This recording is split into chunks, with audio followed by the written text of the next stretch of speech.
John Knight, would you lead us in the Pledge of Allegiance this morning? I pledge allegiance to the flag of the United States of America and to the republic for which it stands, one nation, under God, indivisible, with liberty and justice for all.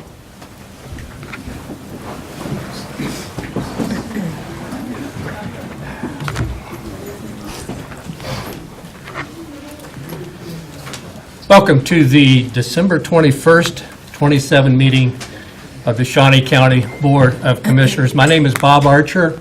I currently have the honor of serving as chair of the commission, at least for a few more days, and represent District 3, alongside Commissioner Shelley Bueller, who represents District 1, and Commissioner Kevin Cook, who represents District 2. Good morning, everyone. Good morning. Good morning. First item of business, please. Unfinished business, number 1, consider approval of a master plan for the Kansas Expo Center renovations. Yeah, I've asked Chuck Smith to kick us off. We're still getting feedback from the community. We've got emails in the past few days that I don't think the other commissioners have even seen. But I will say it's been kind of like cramming for a final exam. There's just a lot of information, and I don't expect a decision to be made today, quite frankly. There's just so much information, and it's such an important issue for us to get right as a commission that I think it's going to take a little bit more time. That's my view, and we'll see what happens today. So, Chuck? Thank you. Chuck Smith, HTK Architects. Thank you for having me here again. It has been an eventful past week, well, basically 10 days. Lots of information has been shared with our team as well as the commissioners and as well as the commissioners sharing a lot of information with us. We've been hearing from basically all the different industries and people that have concern and wishes and needs that they would like the Expo Center to fulfill. So we've been hearing a lot from our equine folks, as well as from people, Visit Topeka and other folks who are looking to make sure that we have, if you will, multi-purpose type of space, flat floor space to allow them to provide for meetings as well as other types of youth sports and those kinds. So a lot of that stuff is embodied in the master plan. In fact, most of it is. But a lot of questions regarding detail, and I think we've been responding to those as best we can. I know that there's been a number of communications. Again, I think you'll hear a little bit from Justine and maybe the folks at Equifest about some of the information that's been shared directly between our design team and themselves yet today.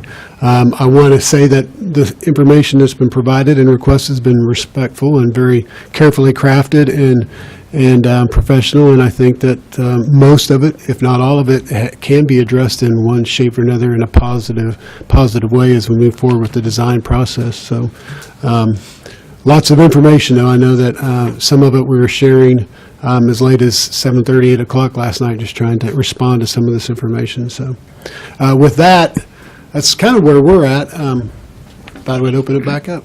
Very good. Thank you, Chuck. Any questions for Chuck? Commissioner Cook? Yeah.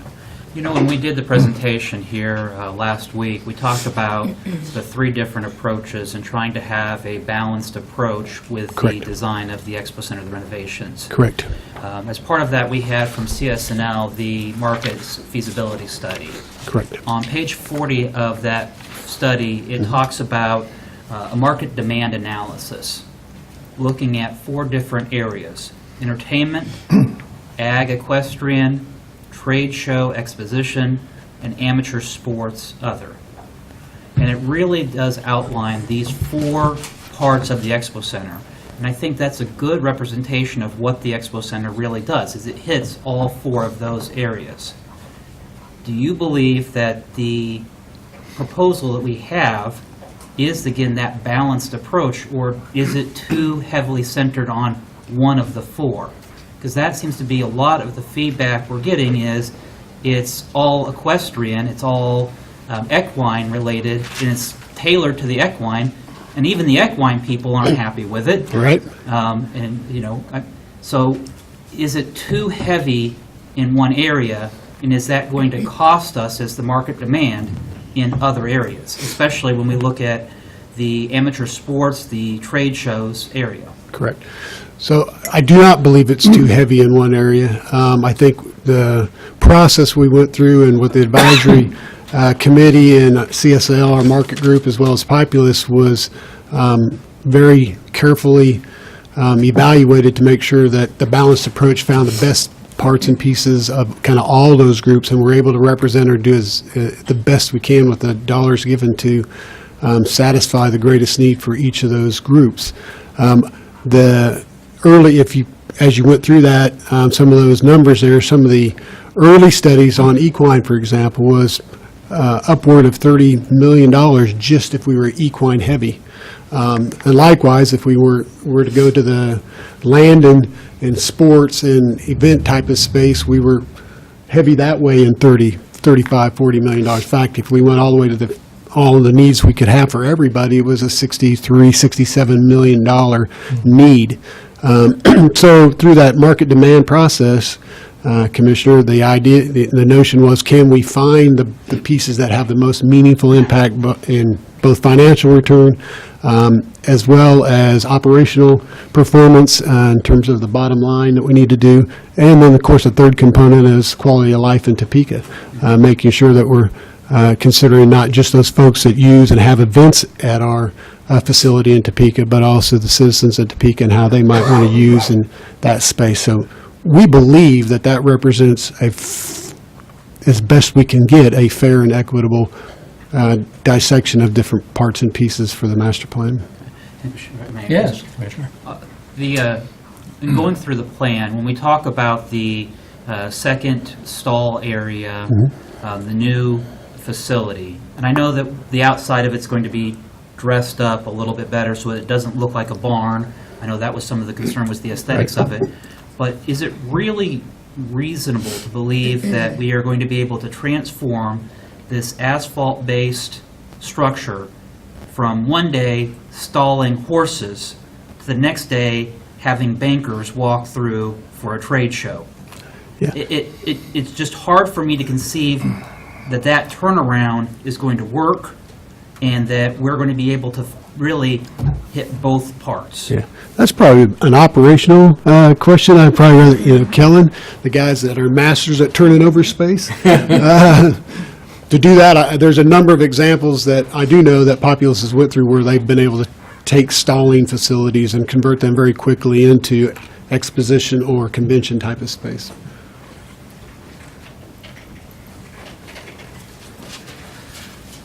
Yes, so Kellen Seitz, Spectra Venue Management at the Kansas Expo Center. To answer and expand upon that question, I think it, in a one-day turnaround, that does present some challenge. We try and structure and schedule the events with a few days in between to make sure we do have an ample amount of time to clean the space so it's presentable enough for an event, especially if it's going to be an event of that nature where it will be a little higher upscale type of convention or exposition that may encompass some, food and beverage components and things of that nature.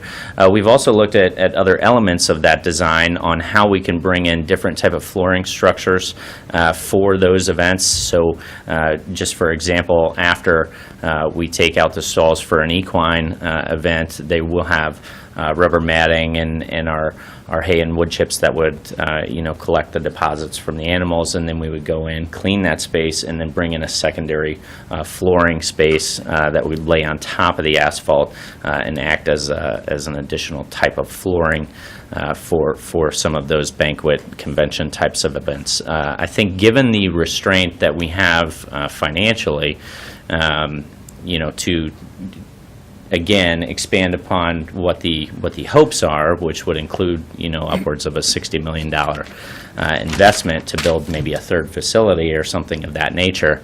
That again was the best option that I think we could come up with as a collective design team and a steering committee for that project. And then while I have you here, Kellen, on that additional space, we were looking for flexibility. We haven't talked at all about sports. Sure. One of the upcoming, it seems everybody plays soccer. I mean, Yep. football seems to be less and less, but soccer seems to be more and more. Is this a space that could be used for an indoor soccer tournaments, or because Landon Arena really doesn't physically meet that need? Sure. Yeah, and that was a very important piece when we were thinking about the multi-use capability of that space.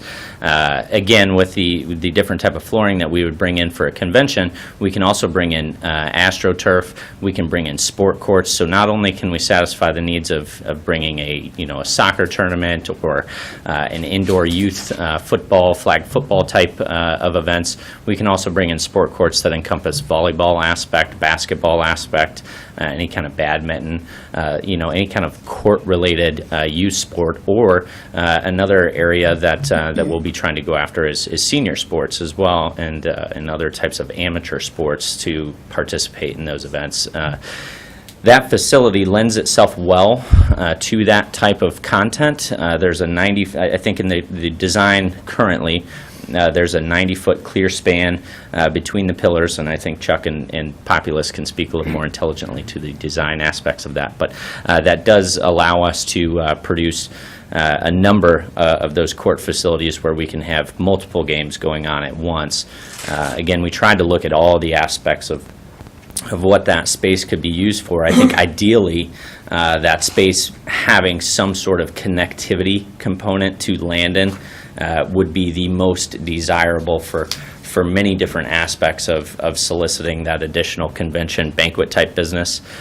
Right now, the plan does not have that enclosed connectivity to Landon, but I know we're always constantly trying to think of ways we can redesign or move those designs, and some of that's been mentioned as early as this morning. So.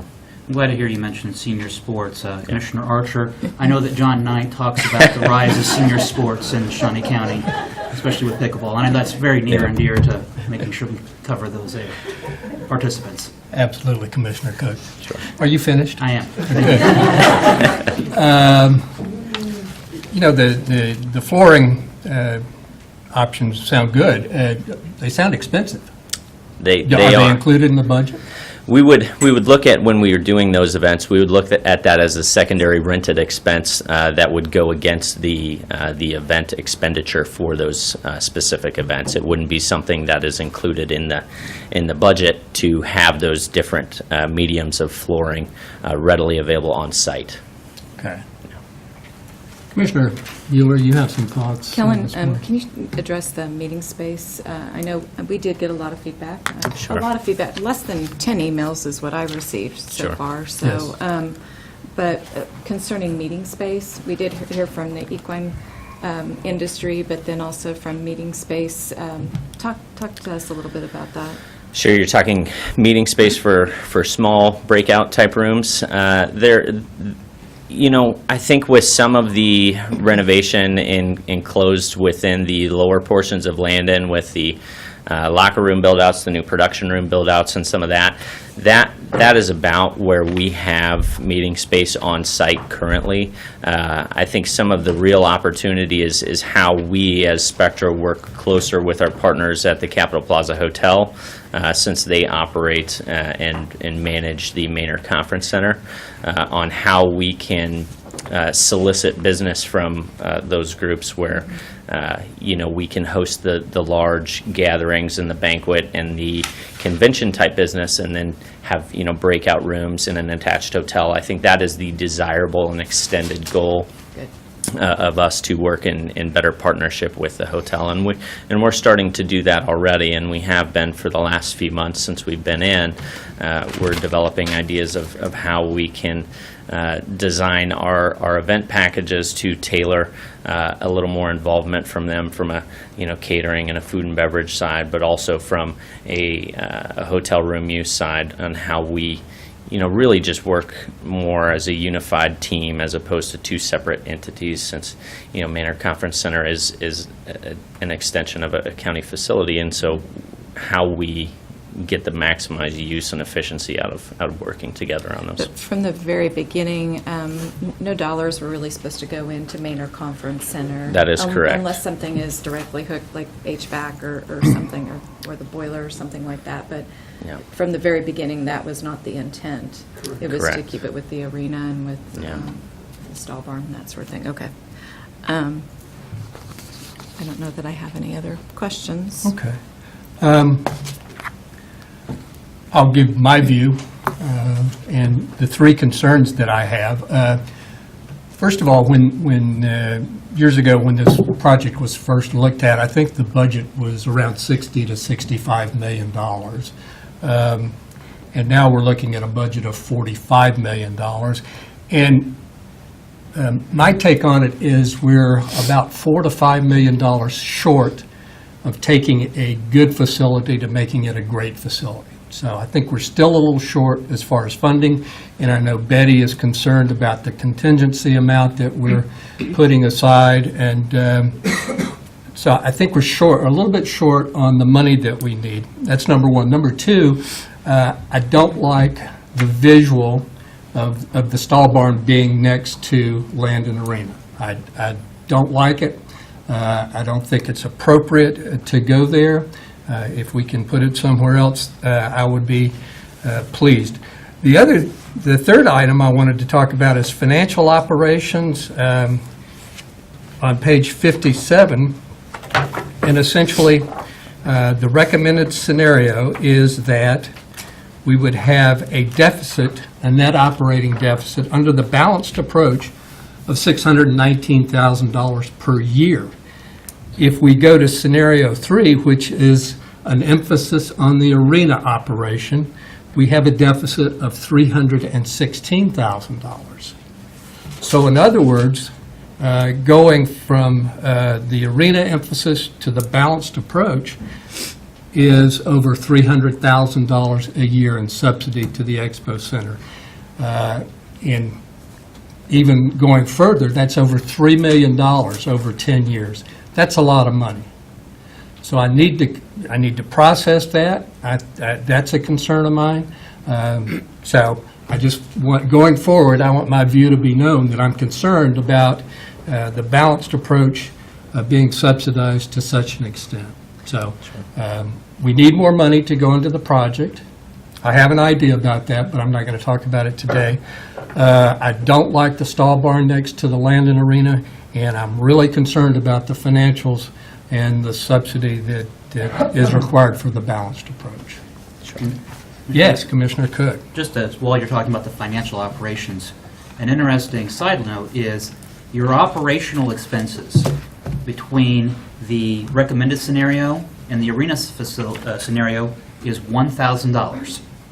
There's only $1,000 more in your operational expenses that go to arena approach, but your revenue was generated. That's where your... Yeah, exactly. It's all in the projected revenue. Yeah. And again, going back to CSNL, making sure that we really do have a true representation of the market as to, are we going to have that net of a return?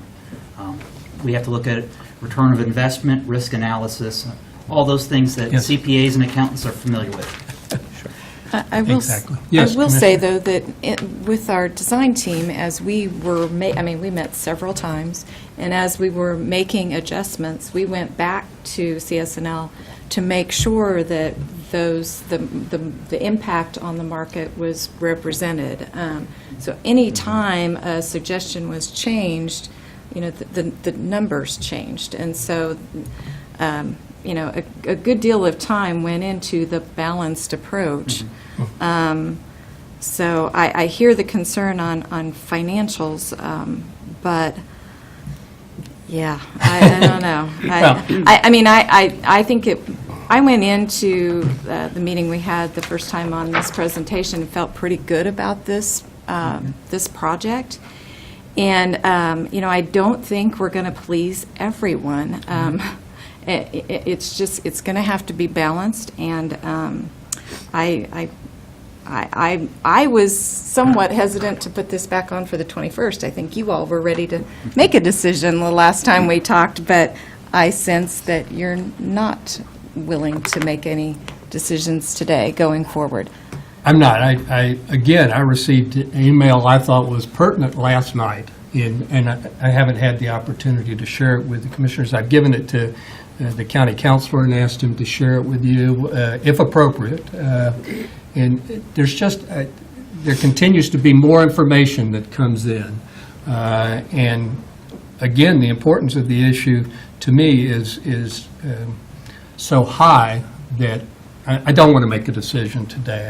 I want to continue to take input, speak to Chuck and to Kellen, talk to the county counselor, talk to the financial administrator.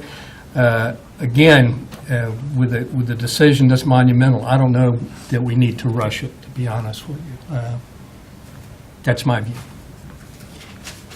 We want to make sure we get it right. Yes. Moving forward, do you want to table this then for further discussion? Well, I'd like to continue to hear input from the public. I think that's important. And after we do that, I would like to, again, talk about it a week from today. And hopefully we can move this process along. I know that financial concerns as far as interest rates going up is a concern. I know we want to get the show on the road as soon as we can, but I think it would be prudent to take time to make sure that we're all on the same page and we've thoroughly researched this to do the smartest thing that we can. So that would be my thought, that we would discuss it again next week, but that we would take public comment on it again today. Is that okay? Always encourage public comment. Okay. Commissioner? Sure. Okay.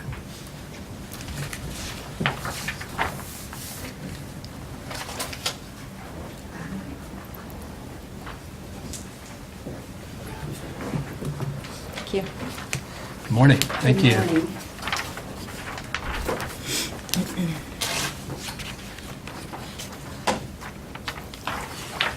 Justine Staton, Director of Kansas Horse Council, and thank you for the opportunity to be heard.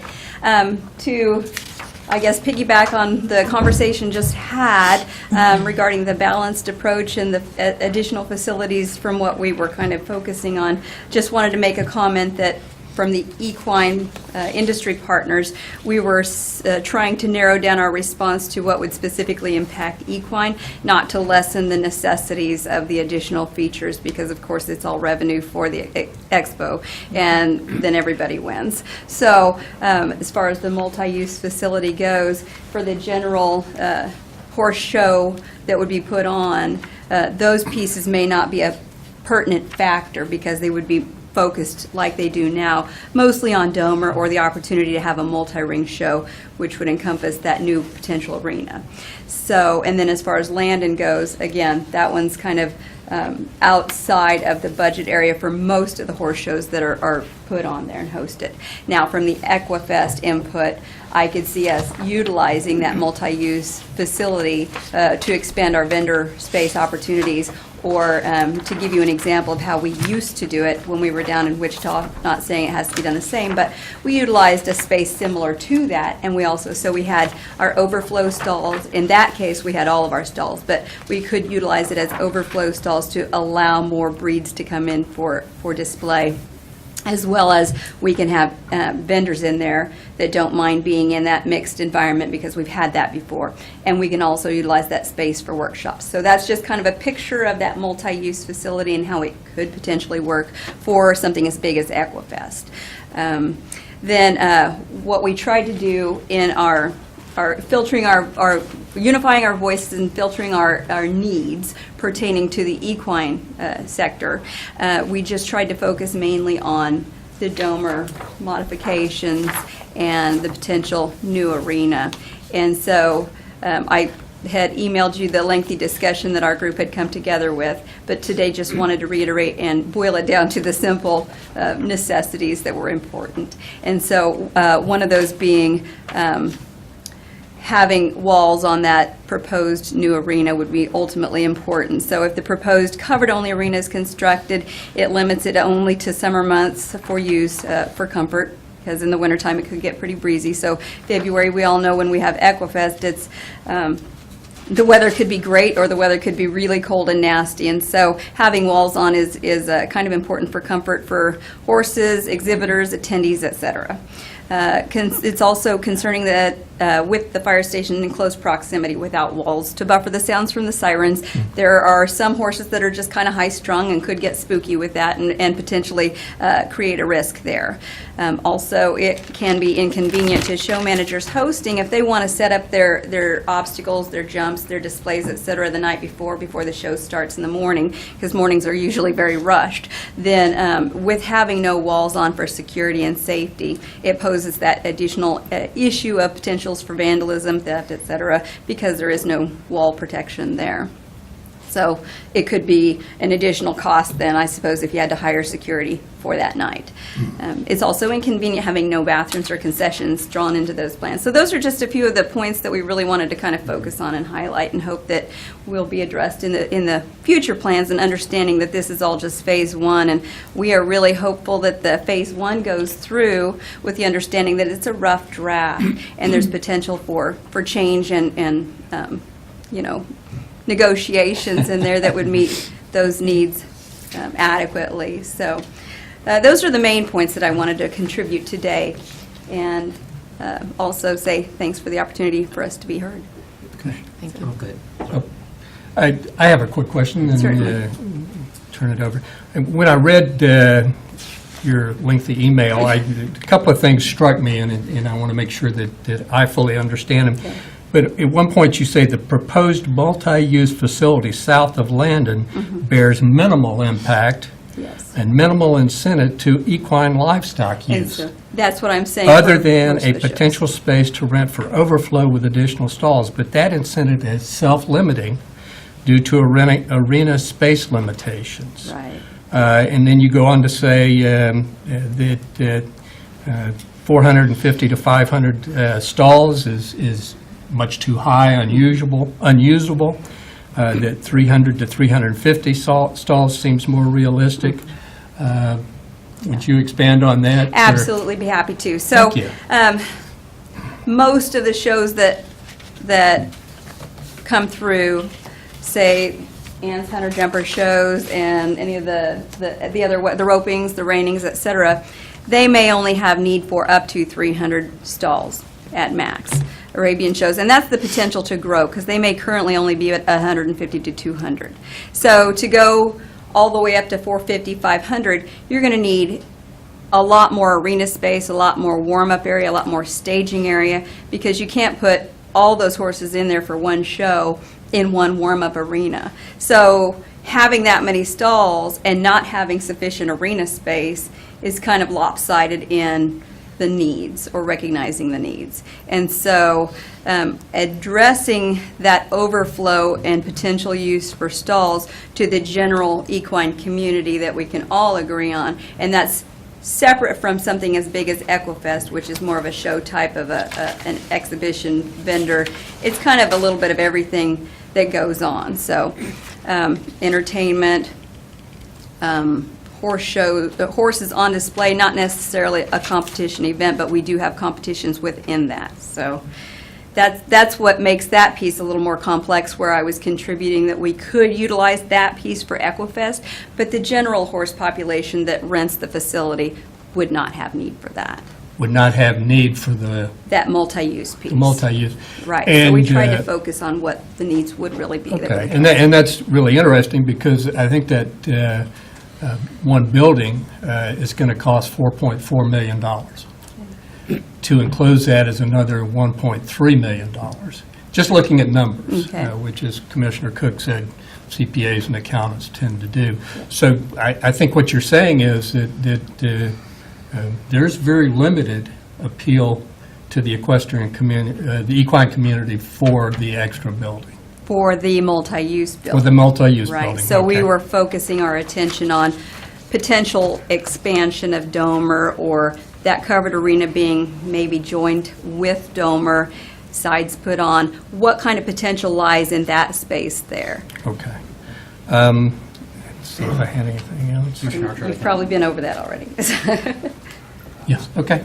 Sorry. No, go right If you don't ahead. mind. Go right ahead. I think one thing that Justine mentioned that it's important to understand is when you push past 240-ish roughly stalls that are currently at the site now and push into a 300 plus, 340, 350, 500, whatever that number is, you actually have a stall count that pushes and demands for more than one arena Yeah, absolutely. Yeah, and one thank you for warm-up clarifying. area. So not to understand that if there is a demand for 340 stalls, which is great, better down from 500, which we've been advised on throughout this process, but there's still, at that number, a need for a second event arena for equine. Is that correct? That is correct. That gives the opportunity to run a multi-ring horse show, have a couple of events running simultaneously, or potential for Expo Center to rent out one arena for, say, a roping going on, and another arena for a jumping show going on. So it provides flexibility for either a single user or a couple of different rental options at the same time. So the short of it all is that an extra arena similar to Domer, additional space, additional stalls within that complex, warm-up arena, a staging arena, those are the concerns and needs of the equine community. So hopefully we've conveyed that clearly. I have one other question. I'm going to ask this very respectfully, but people have come to me and said that equine events really don't contribute to the economy in the community, that people come in RVs, they don't rent hotel rooms, they essentially eat and sleep in the RVs, and they don't eat out in our restaurants and pay our sales tax. Do you have comment on that? I do. It seems like we give a lot of business to the Capitol Plaza Hotel. I know that the Kansas Center Jumper Association hosts their annual meetings there, and they will frequently do shows and have folks come in and stay the night, rent rooms there for comfort.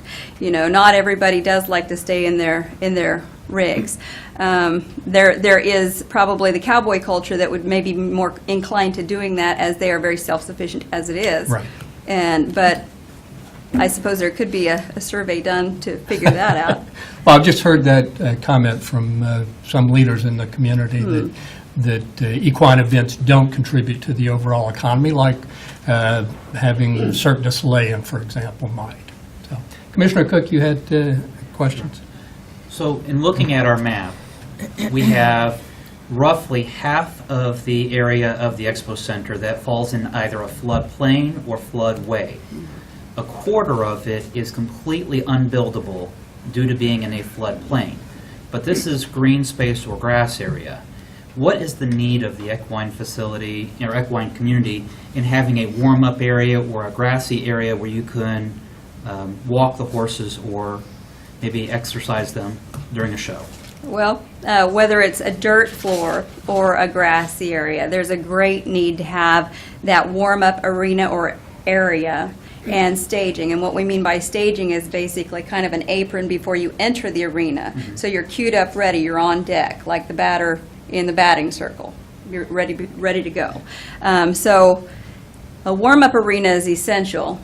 Whether it's a grassy area or a dirt area, I think most of our equestrians would prefer the whole controlled environment, so under a roof would be ideal.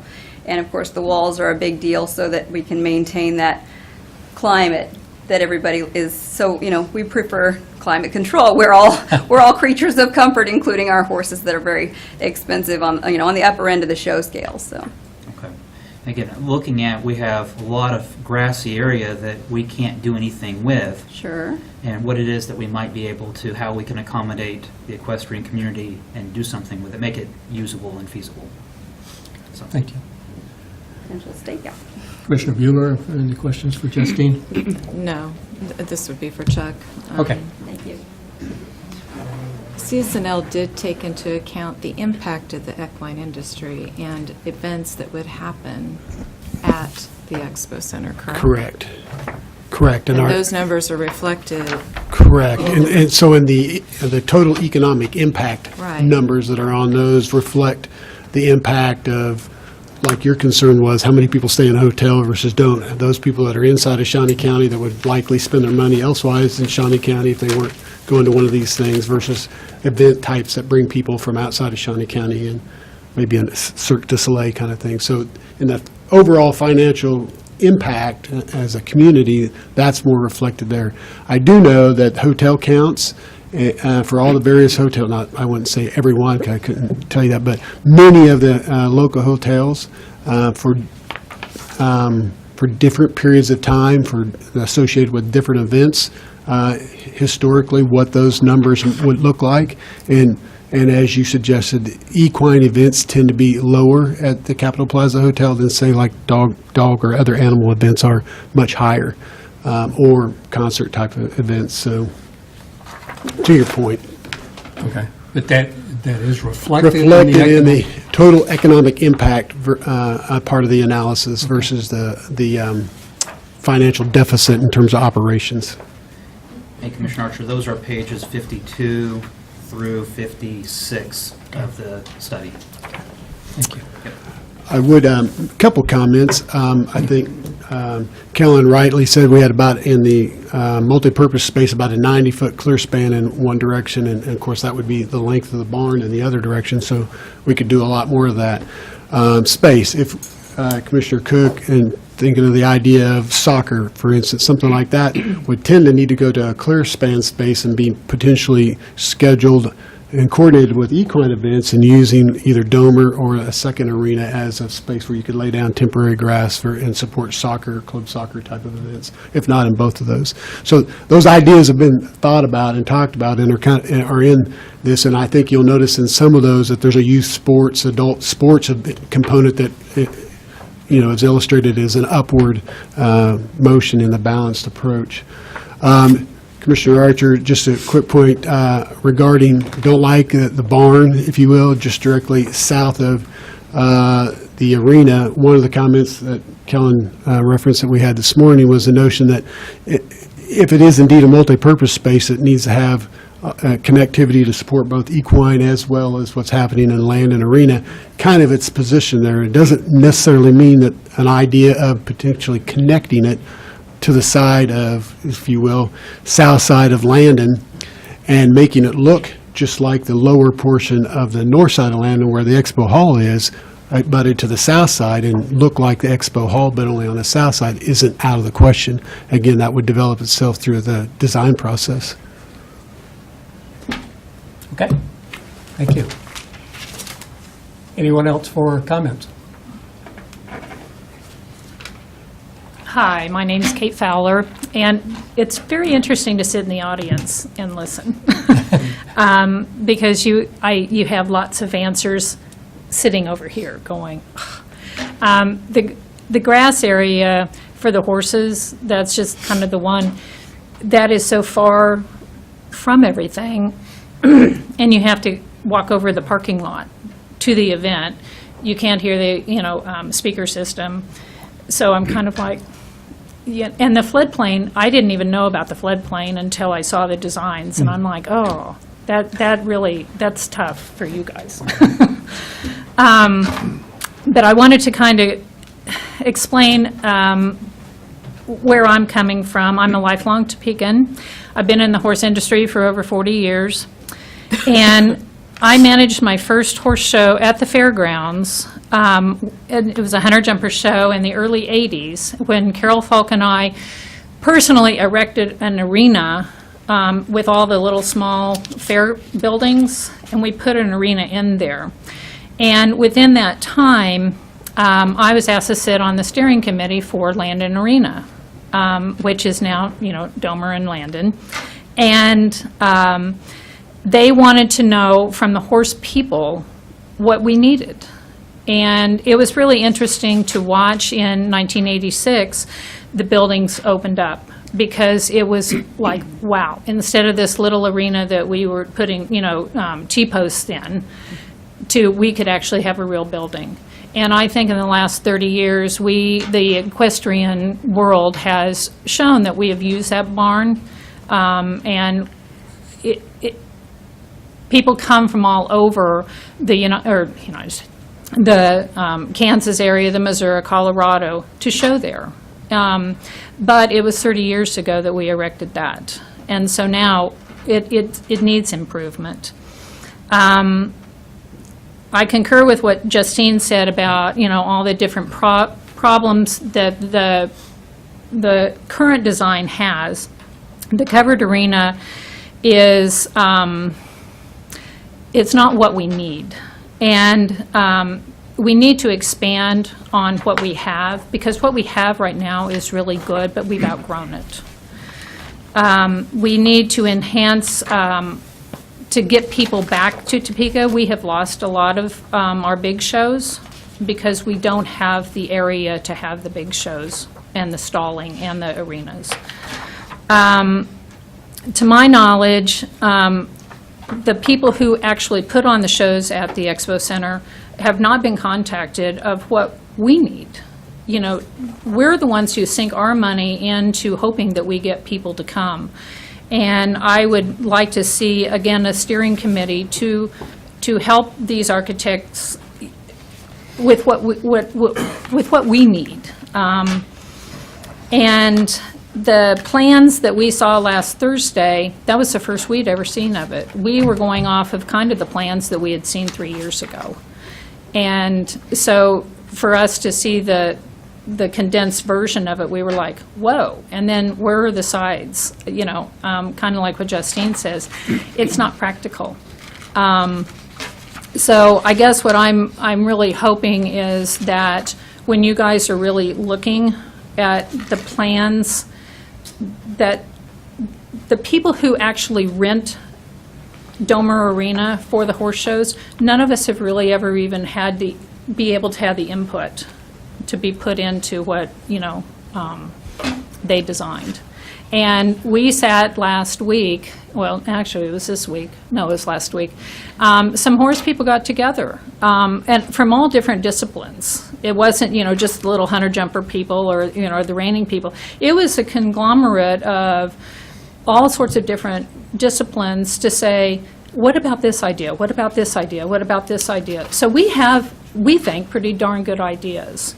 And I hope that you all come to us for some input. So, thank you. Thank you.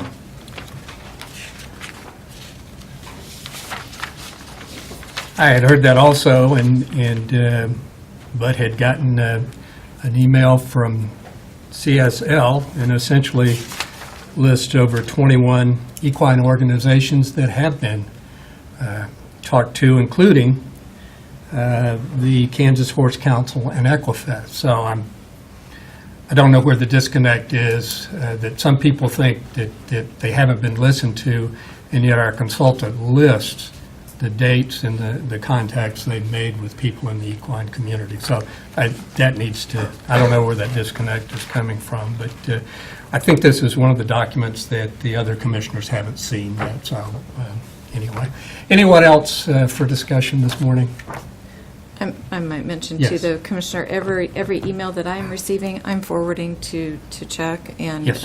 making sure that he is seeing all the information that we're getting at it. I didn't know if that was happening with both of you or not, but and he's responded to me on all of them that I have too. sent over to him. So too.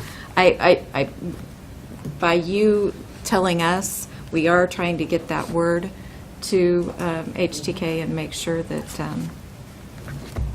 that it's being addressed, Yes. or at least noted somewhere. Absolutely. Yes, Chuck? I would, and some of the responses that I've given back to the point of, will some of the equine community, as well as the hotel and convention community, as well as everybody, youth sports, those people, will they have an opportunity to sit down and help us refine the design when we get into the design process? Absolutely. It's very normal and very typical of the design process to have stakeholders help us refine what it is that's ultimately going to be the end product. Understanding when we get there that there are some confinements, if you will, to budget and those kinds of things. But I think there's an opportunity to work and refine and find an ultimate solution comes pretty darn close to meeting a lot of people's needs, so. Yeah, I appreciate that. And I think it is important to know that at this point, we're just looking at a conceptual framework to take a balanced approach, equine approach, land and arena approach, and then Chuck will have his marching orders. Okay, next item, please. And we will bring this up again a week from today to have further discussion. We just saw the report a week or two ago also, and it's a lot to process, and it's a lot to hear from the community to make the right decision. Commissioner Bueller?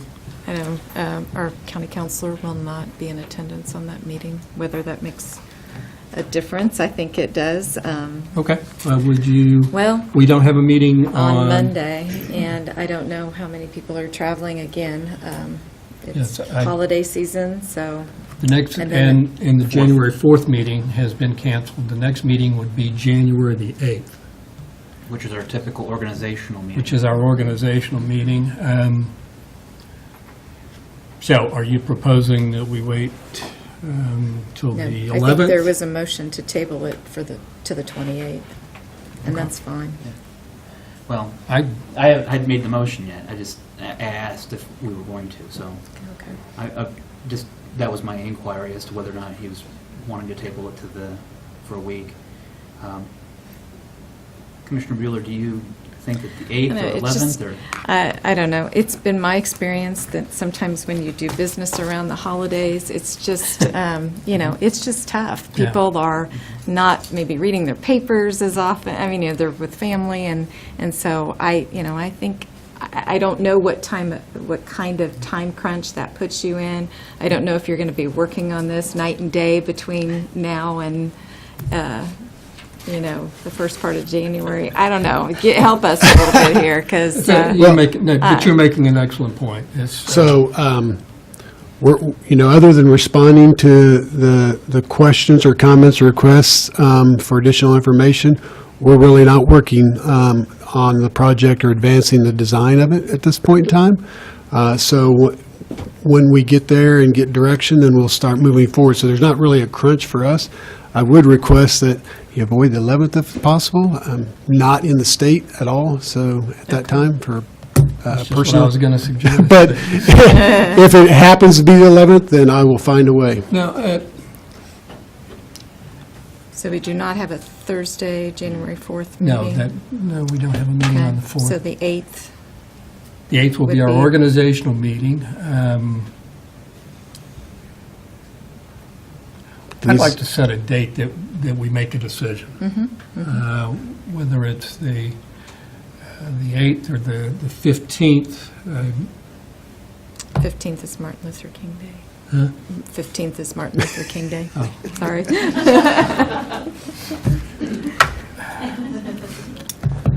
The 18th, 1 month? That would give, past the holidays, everybody would have input, everybody would have an opportunity, we could communicate with our consultant. I think my schedule is not good on the 18th, to be honest with you. 21st.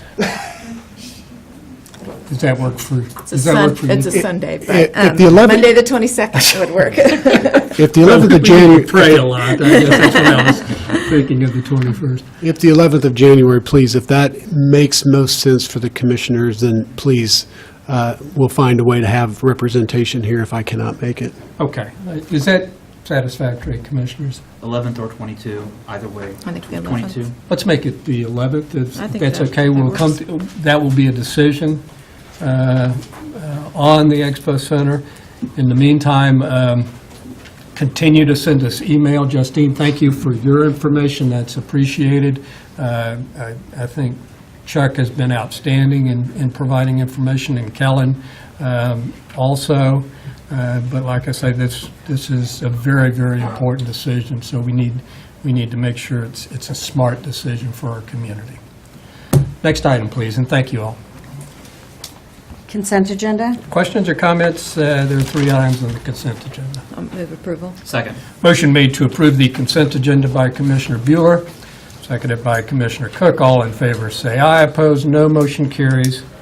3-0. Next item, please. New business A, County Clerk. Number 1, consider all voucher payments. Commissioners, this morning we have vouchers that total $1,661,353.36.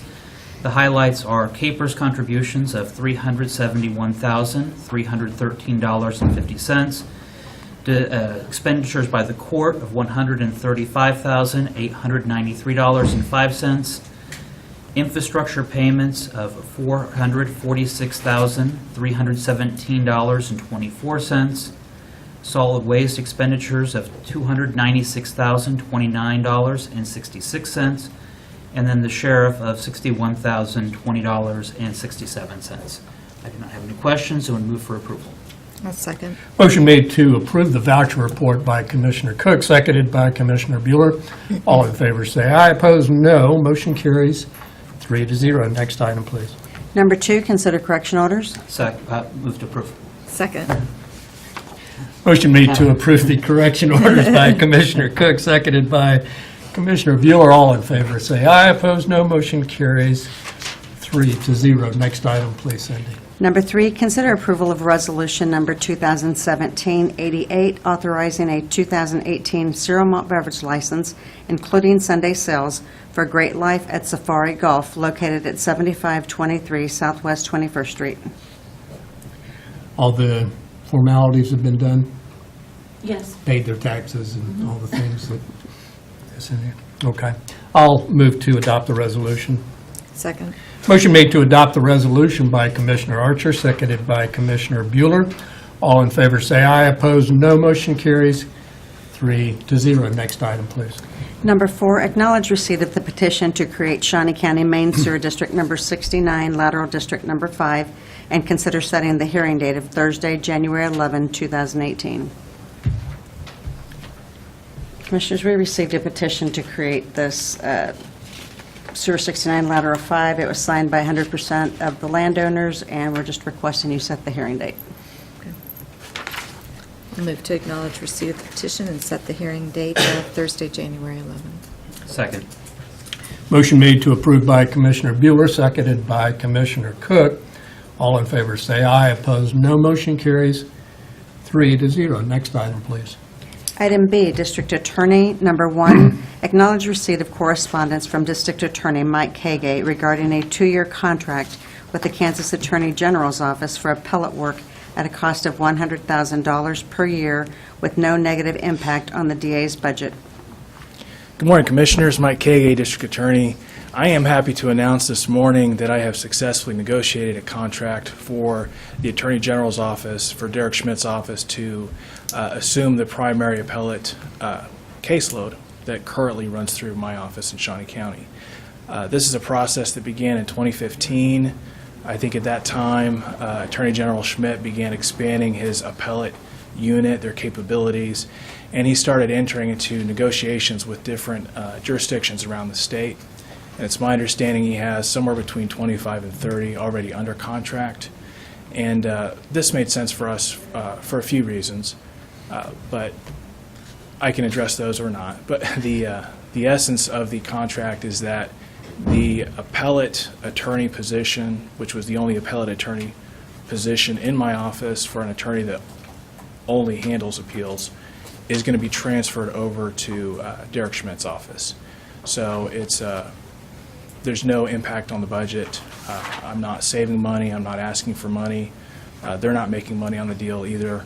And I don't know if people understand this, the Attorney General's office does supervise all prosecution appellate work around the state. So every time we draft an appellate brief, we have to send it through his office for approval. So there's already a close working relationship there with appeals. This really just formalizes that partnership and I think generates efficiencies on both sides. Questions for Mr. Kagay? If there are matters that the district attorney's office wishes to handle on their own for appeals, you would still have that ability. Absolutely. We're still going to handle a lot of post-conviction work, 1507s, interlocutory appeals. We will retain the ability to file those, and all of our sync and juvenile appeals will be handling in-house. So it's not that you're giving away any of your responsibilities or authorities. You still have the ability to determine what you wish to handle on your own. Absolutely, yes. I would not want to give away any of my ability to step in and argue a case when I thought that was appropriate.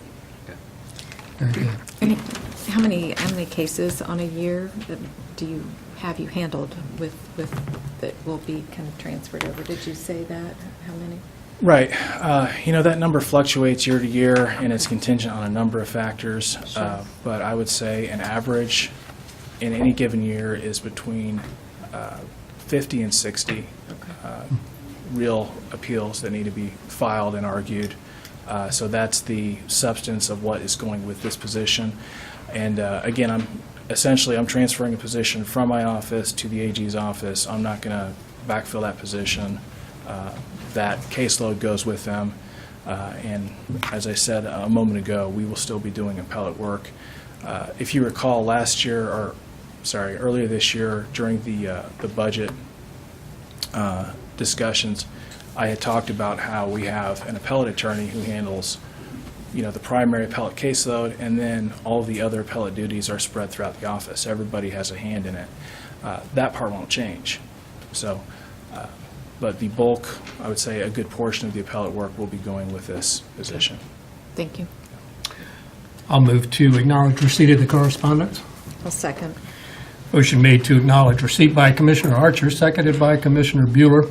All in favor say aye, opposed say no. Motion carries 3-0. Let me say thank you for Thank coming you. down this morning. It's good to see you, DA. Absolutely. Good to see you, Commissioner. All right, thank you, sir. Next item. Item C, Court Administration, number 1, consider approval of request to transfer 2017 funding in an amount of $35,000 to a special project fund for the installation of evidence presentation systems in courtrooms in 2018. Good morning, Charles Heidovitz, District Court. As we've talked previously, we're going to be putting audio-video systems into all of our courtrooms majority of next year. This system is going to go into Division 6, which is going to be the first courtroom that's going to be overhauled upon Judge Hendricks' retirement at the conclusion of March of 2018. So we ask that we can put this money aside so that we're ready to go. Once we get in there with our cyclical maintenance, we can do everything at one time so that we're only out of action for about a 2-week period. Questions for Chuck this morning? I'll move for approval. Second. Motion made to approve by Commissioner Cook, seconded by Commissioner Bueller. All in favor say aye, opposed no. Motion carries 3-0. Next item, please. Number 2, consider authorization and execution of Contract C-479, 2017 with Civic Plus, Inc. from May 1, 2018 through April 30, 2019 for website services in an amount of $1,575 with funding from the 2017 budget. Good morning, Charles Heidovitz, District Court. The court, along with other county departments in the past, have worked with Civic Plus to develop and monitor their websites, but some departments are now going to sever that relationship with that organization and go out on their own, and the court also wished to do so, but that's a very lengthy and time-consuming and labor-intensive project. So until we're ready to go down that road, we wish to just simply renew that particular contract with this organization so that they can continue to host our web service. And at that point, next year, we'll be speaking with you again, asking your permission to go for RFP and then start develop the whole process for ourselves. But for right now, we would like to just renew the contract so we're positioned correctly for 2018. I'll move to approve the contract. Second. Motion made to approve the contract by Commissioner Archer, seconded by Commissioner Cook. All in favor say aye, opposed no. Motion carries 3-0. Next item, please, Cindy. Number 3, consider authorization and execution of Contract C-480, 2017 with KBS Constructors, Inc. for demolition of raised courtrooms, floors, in an amount of $65,515. Good morning, Charles Heidovitz, District Court. Last week, we talked about capital improvement projects, and the court brought the demolition of the raised floors in Divisions 2, 14, and 13. This happens to be the contract to do that work, which you approved via the capital improvement money. So this is just the actual contract, that your signatures are needed so that we can proceed.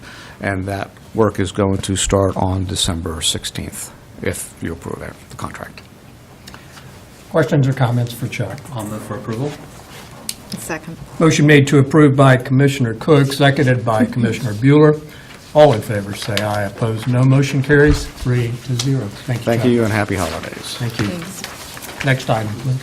Item D, Parks and Recreation. Number 1, consider authorization and execution of Contract C 481, 2017 with the Topeka Metropolitan Transit Authority, verifying cooperative planning concerning future park structures throughout the park system during the next 25 years to encourage park visits and public transportation users. Good morning, Commissioners. John Knight, Parks and Recreation. Staff from Parks and Recreation have been meeting over the last several months with staff from the Metropolitan Transit Authority about bus stops and other connections with the bicycles and those type of things. This contract here is laid out to try to help when we can use their system to help encourage park visitations at our different parks, and then also help them provide for transportation around the community. Brian Toby has worked pretty hard on this with people from the Transit Authority. Be happy to answer any other questions you may have, or Brian would be here if you have any detailed questions that I can't answer. Questions or comments for Mr. Knight?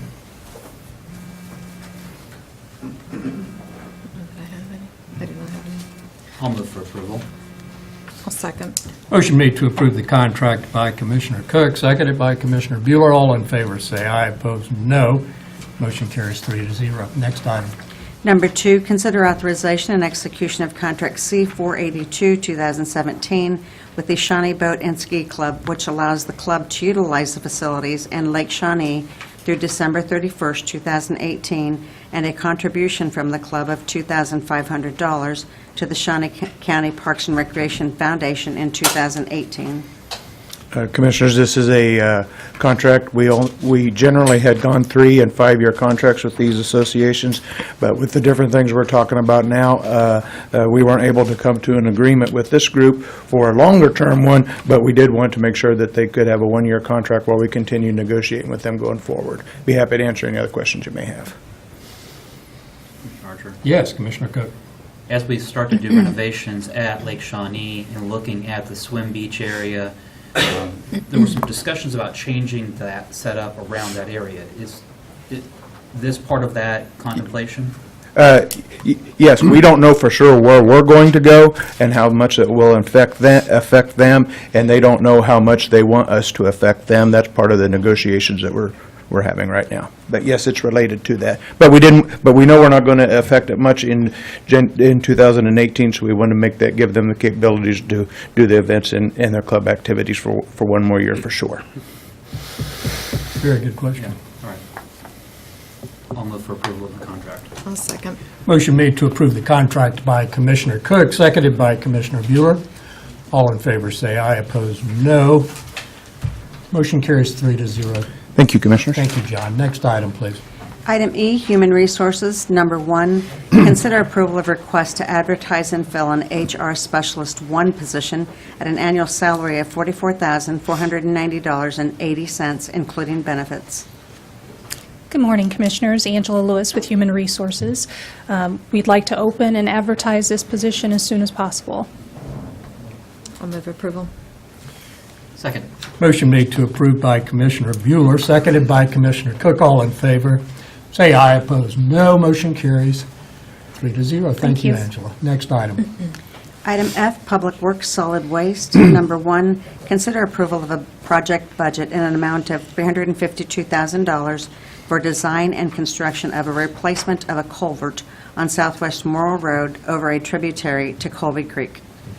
Good morning, Commissioners. Tom Blanc with Public Works and Solid Waste. This is a Public Works item, and we are looking at replacing the structure on Morrill Road, which has caused some roadway flooding over the years. So we would like to go out for RFPs to select a consultant to help us with this project. This would be a project that would then ultimately be contracted out to an outside construction firm. So if there's any questions, I'd be happy to answer them. The funding for this will come from the Special Bridge Fund. This was brought to me by a constituent and went out and took a look, and it needs to be done. Do you have an idea as far as the time frame when this may be addressed? What we would look at is we would do design in any right-of-way acquisition and any utility relocation in 18, with construction then looking at this, hopefully the spring of 19. Okay, very good. I'll move to approve. Second. Motion made to approve by Commissioner Archer, seconded by Commissioner Bueller. All in favor say aye. Opposed, no. Motion carries 3-0. Next item, please. Number 2, consider approval of resolution number 2017-89, 2017-90, and 2017-91, authorizing the transfer of unobligated Public Works operating budget funds to the Special Bridge Fund, Special Road and Bridge Machinery or Equipment Fund, and the Special Highway Improvement Fund. Commissioners, Tom Block again with Public Works and Solid Waste. This is 2 is a Public Works item. And in accordance with the Kansas State Statute 68-141G, County Commission, the Board of County Commissioners have the ability to take any funds that may be unspent in a Public Works fund and put them into what's called Special Bridge, Special Highway, or Special Machinery funds for other Public Works issues that come up. This is our annual request. We've done this for as long as I've been here and prior to my being here. We use any funds that we may end up having, primarily for Special Bridge. We fund our bridge department quite a bit out of this fund if we have excess monies. And then we also oftentimes will put it towards major road reconstruction projects that we may not have specified funding for yet in the future. So if there's any questions, I'd be happy to try to answer them. Questions regarding the resolution? And I'll move to adopt the resolutions. Second. Motion made to adopt the resolutions by Commissioner Bueller, seconded by Commissioner Cook. All in favor say aye. Opposed, no. Motion carries 3-0. Next item, please. Number 3, consider approval to issue a request for quotation to purchase various sizes of commercial and industrial containers to establish a cost and order the containers on an as-needed basis with an estimated cost of $60,000 to $100,000 from the 2018 Solid Waste Collections operational budget.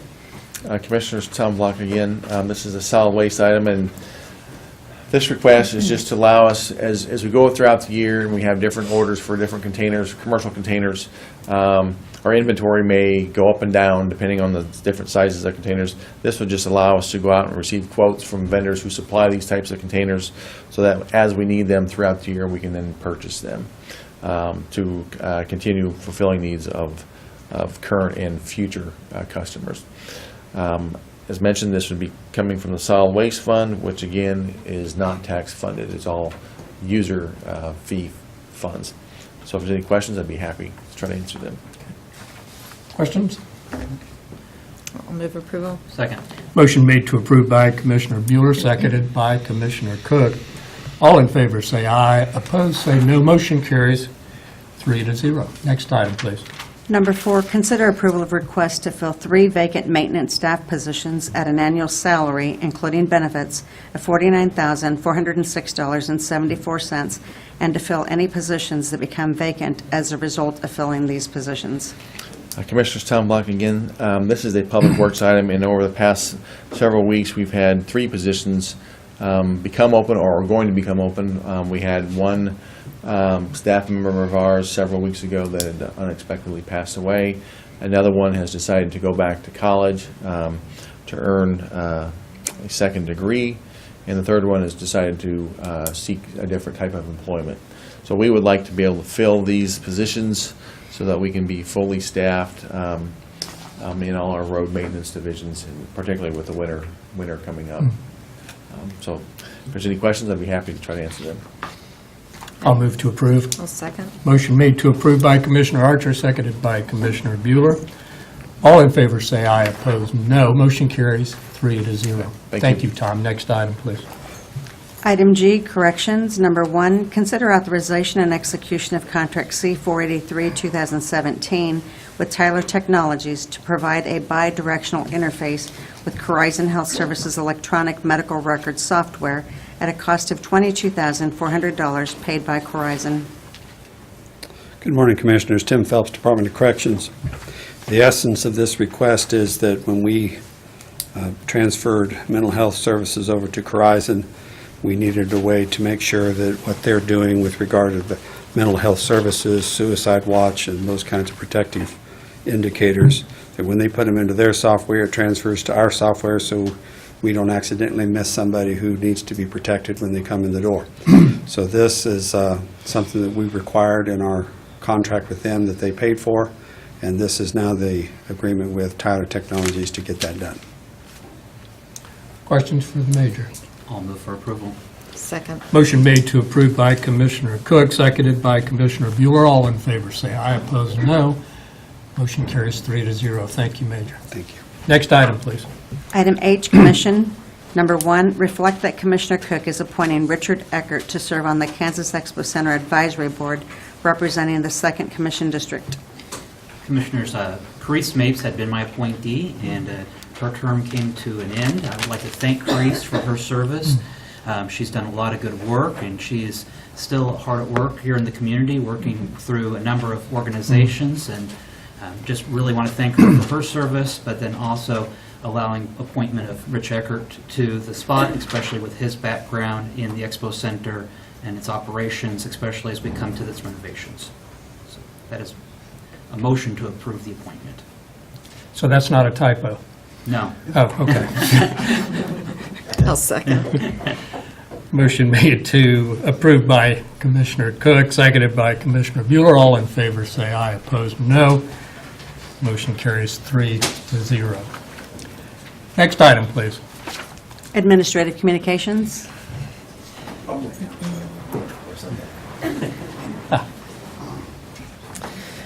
Good morning, Commissioners. Kellen Seitz, Inspector of Venue Management, Kansas Expo Center. I was trying not to overstep my bounds and exceed my welcome this morning and give some other folks a chance to speak.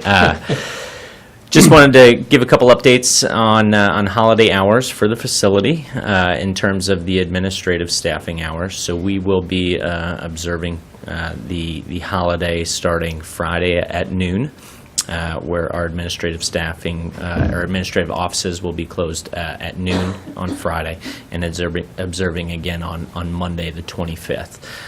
We will open back up for our admin offices at normal time there. We do have events going on over the weekend, however, and did wanted to make sure that the public knows that the public open skate will be taking place Friday and Saturday from 4 p.m. to 8 p.m. On both of those days. So although our admin offices might be closed, our building will be open for those public open skates. And lastly, just wanted to wish a very happy holiday to all three of you, and as we go into the holiday season as well. I know I have family coming in, so we're excited to spend our first Christmas here in Topeka. So. Excellent. Kellen, Commissioner Cook. how are our sales going for the Cirque, as it's coming up pretty rapidly? Yeah, they're going very well. They are, as we grow closer and closer to the event date, the sales always tend to pick up. However, in terms of where we compare to the other stops on the tour, we are exceeding sales expectations here in Topeka, so that's something to be excited about. We do however, do about 40 to 55, depending on the show, % of our ticket sales the week prior and, day of those shows. So although ticket sales are going great, you might want to get yours sooner rather than later if you want to have, better seats for that Cirque show as time draws nearer to the event. And I'm sure that, Eric and Tim are going to report that they make great gift presents, right? They sure do. They sure do. One other note, the county employees do get a special group discount offer that we set up with the county's HR department. So correspondence should have came down the pipeline for all county employees on those discounted tickets to not only Cirque du Soleil but all upcoming events. So just an added perk of being a wonderful employee of Shawnee County. Good. Thank you. Very good. Thank you, Kellen.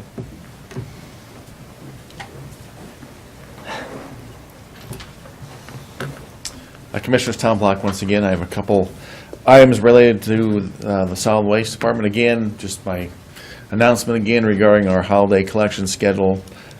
Since we're nearly the end of this week, I'm going to talk about next week and the week after, the Christmas week and New Year's week, which will be the same as far as a collection schedule. And again, there will be no collections on Mondays for the next 2 weeks.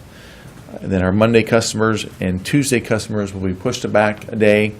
So Monday will be picked up on Tuesday, Tuesday customers picked up on Wednesday, and Wednesday, Thursday, and Friday customers will see no change. The other thing I wanted to mention, and we have sent out a public notice on this, we've been notified, we have a public drop-off for our recycling containers at the Walmart at 15th and Wanamaker.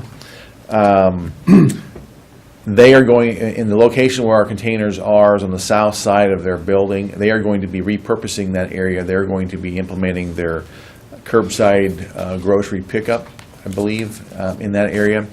So they have asked us to remove our containers from that site. So we will be removing those drop-off recycling containers from that site. And it's one of our probably more highly utilized drop-off areas. So it's going to be inconvenient for those that have used it, but they have been gracious enough, and I believe Walmart was one of the first ones that asked to have the recycling containers put on their location. They've been very good to us for as long as they've been there. We're sad to see them go or take them out, but we fully understand. But I just want to let you all know, and hopefully the public know, that as of next Friday, those containers will be removed and not replaced. So, Very good. thank you. Thank you, Tom.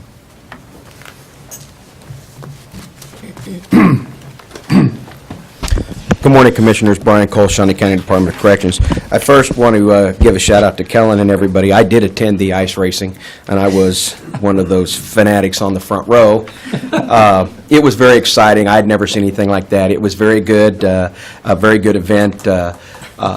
I've always had the desire to drive the Zamboni, so I did think about jumping the rail, but I know we like positive stories, but I don't think the arrest of the corrections director would have been a good one. So it was good. It was a good event. And but the real reason is that on December 15th, there was an editorial that was posted in CJ Online and the Capital Journal regarding the initial status of the juvenile justice reforms. And the purpose today is to kind of give an overview of how that has impacted Shawnee County and how that is working here. And I think it's important to go back to 2011 when Shawnee County fully committed to the Juvenile Detention Alternative Initiative. And that directed our community partners and all of us to look at alternatives to incarceration.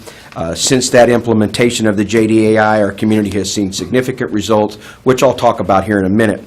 But in April of 2016, Senate Bill 367 was passed, which mandated a major reform to the Kansas juvenile justice system. And briefly, when the Senate bill was passed, it was to provide alternatives to incarceration, to provide community-based programs, to refrain from housing expensive detention costs for low-risk, low-level offenders, to provide opportunities for families to stay together, because there is evidence that have shown that the opportunity to reoffend decreases when you have juveniles back with their families. It addresses local law enforcement processing of juveniles, time limits for court procedures, and how to manage our low-risk juveniles in the system. But I do want to make sure that, the jails do have a purpose in our community, and we will continue to house those juveniles who pose a very good and a deep threat to the safety of our community. And so we will have our function still that will be alive and well going in Shawnee County. But some of the results that when I worked with Angela McCarty, who is our deputy director and who's here if there's any more specific questions, that in 2017, our average daily population now is about 32, which is about a 45% decrease from the past, which is significant.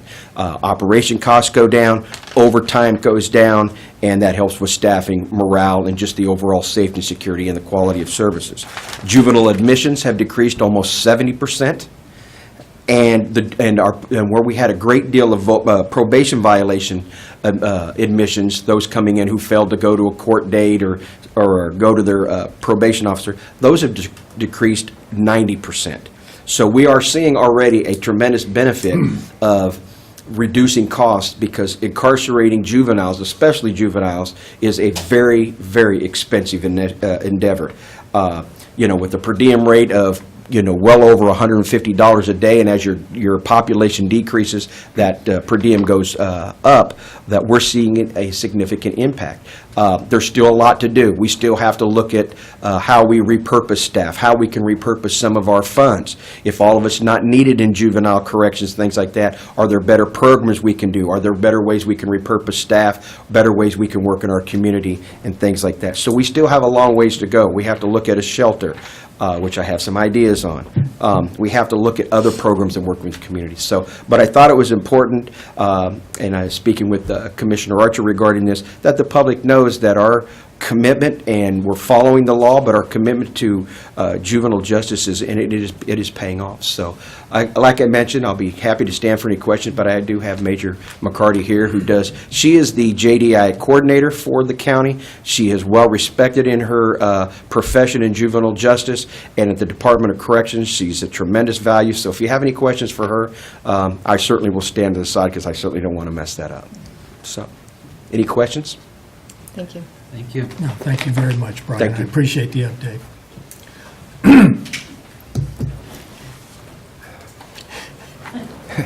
Good morning, Commissioners. Larry Moss, Shawnee County Treasurer. I'm not here to remind you to pay your taxes. That was due yesterday. I would like to say thank you to all the citizens of Shawnee County. They've done an excellent job of getting in to pay their taxes. If you happen to be watching the news yesterday, you will make note that Congress has changed the tax law. And we're starting to get questions about how that might impact folks, and whether or not they can deduct their real estate taxes if you are itemizing. And the question we get is, I've already paid my first half, can I come back and pay my second half so I can take that deduction this year? And the answer is yes, we'll be more than happy to accept your payment. Unfortunately, you will not be able to pay online, because we close that off after the deadline. You'll need to mail that in or bring it into our office. We generally accept the payment and consider it paid by the postmark, though we don't have any interest or deadline issues with that. You'll have to talk to your tax consultant whether or not having a postmark of December 31st is sufficient to take that deduction. I'm not in any position to make that call. But yes, you can pay those taxes if you want to get in here before the 31st, or mail that by the 31st. We'll accept that payment and be more than happy to do so. So any questions anyone might have, give us a call. All right. Thank you, Larry. I know anytime legislation passes that's tax simplification, that accountants and attorneys get real happy. So, anyone else? Commissioner Bueller. Don't have anything. Wish everybody a very Merry Christmas. Thank you. We'll see everybody on the 28th. Yes. I concur. Yes, be safe. Yes, travel safely, and Merry Christmas to everyone. Next item, please. Executive session? There's not a need, so we're officially adjourned. Thank you for coming this morning.